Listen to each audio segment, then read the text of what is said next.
إنا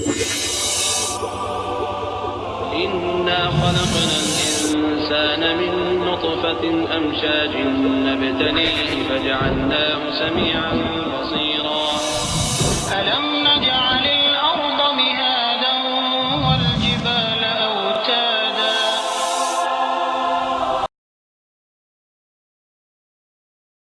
نخواست درباره علم نجوم، ستاره شناسی یعنی استرونومی صحبت خواهم کرد.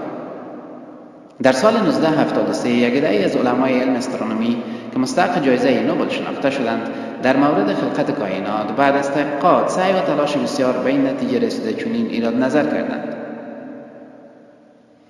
که در آغاز کائنات به طور یک گلوله ابتدایی بود و بعداً طی مرحله دوم و یا جدایی دومی یک انفجار نهایت بزرگ صورت می‌گیرد و به وجود می‌آید گالاکسی ها، ستاره ها، سیاره ها، آفتاب، مهتاب و زمینی که ما روی آن زندگی می‌کنیم.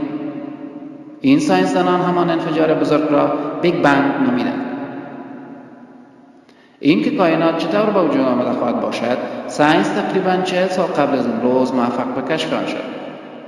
ولی در قرآن کریم بیشتر از 1400 سال قبل از امروز در این باره ذکر شده است.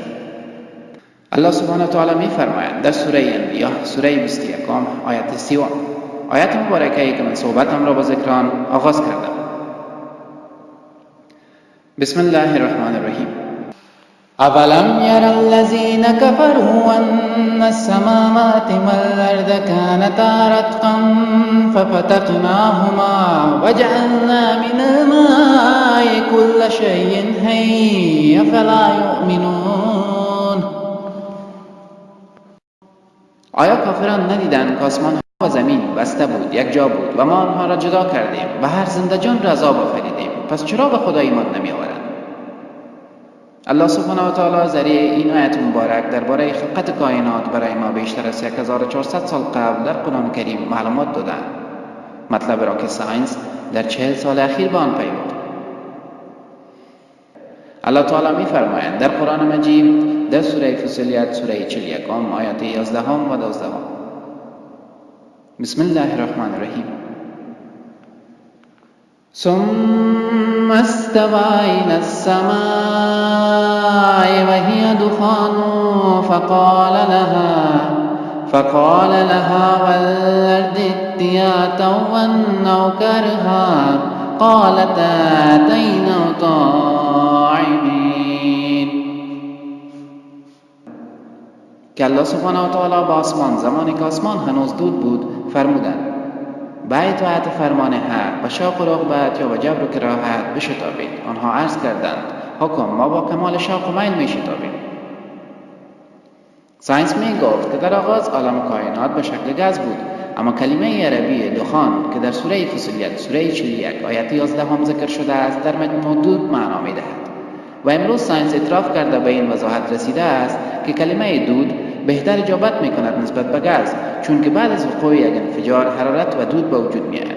پس scientifically smoke is better than gas. توجه کنید که این مطلب در قرآن عظیم الشان بیشتر از 1400 سال قبل ذکر شده است، در حالی که ساینس فقط در این اواخر منکشف آن گردید.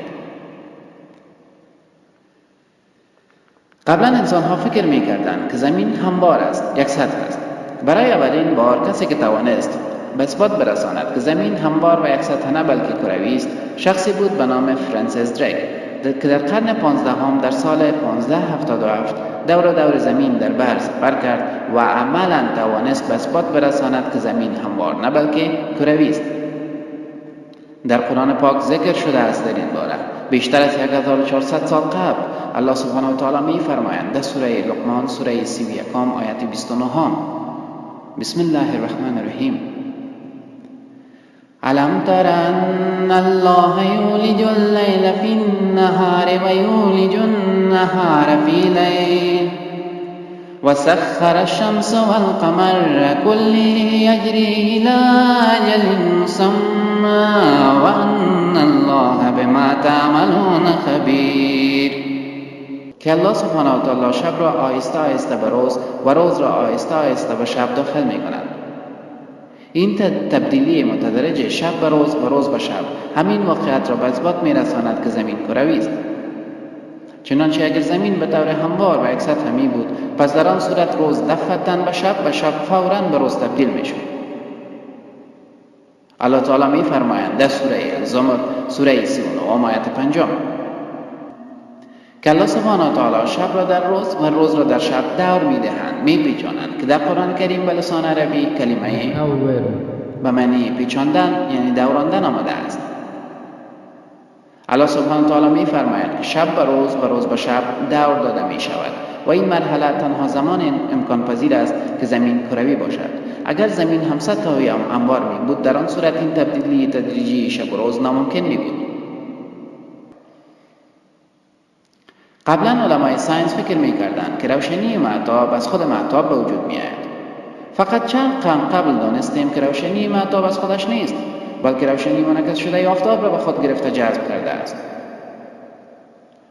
در قرآن مجید الله تعالی می فرماید در سوره فرقان سوره 25 آیت 61 که الله سبحانه و تعالی در آسمان برج‌هایی هست کردند و آفتاب را که روشن است، آفتاب چراغ روشن و مهتاب که نور گرفته شده دارد.